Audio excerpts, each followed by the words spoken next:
Palnadu RTC బస్సులో shocking ఘటన. PhonePe మోసం బట్టబయలవడంతో రన్నింగ్ బస్సు నుంచి దూకి యువకుడు మృతి. పల్నాడు జిల్లాకు చెందిన ఏపీఎస్ ఆర్టీసీ బస్సులో జరిగిన ఘటన ఒంగోలు సమీపంలో జాతీయ రహదారిపై చిలకలూరిపేట నుంచి ఒంగోలు వైపు వెళుతున్న ఆర్టీసీ బస్సులో ప్రయాణిస్తున్న ఓ యువకుడు రన్నింగ్ బస్సులో ఉన్న బస్సు నుంచి ఒక్కసారిగా బయటకు దూకి తీవ్రంగా గాయపడి ఆసుపత్రిలో చికిత్స పొందుతూ మృతి చెందాడు. ఘటన వివరాలు ఇలా ఉన్నాయి. మేదర మెట్ల వద్ద గోపీనాథ్ అనే యువకుడు బస్సు ఎక్కాడు.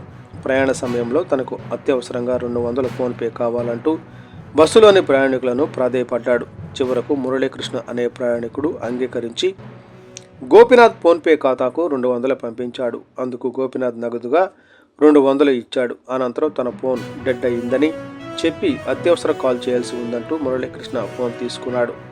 కాల్ మాట్లాడుతున్నట్టు నటిస్తూ ముందుగా గమనించిన ఫోన్పే పాస్వర్డ్ను ఉపయోగించి మురళీకృష్ణ ఫోన్పే నుంచి మరో నంబరుకు 90,000 నగదు బదిలీ చేశాడు.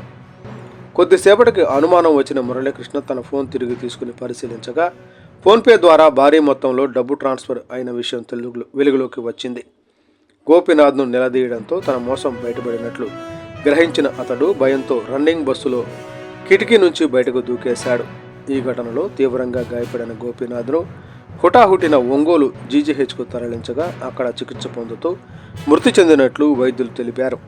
ఈ ఘటనపై పోలీసులు కేసు నమోదు చేసి దర్యాప్తు చేపట్టారు.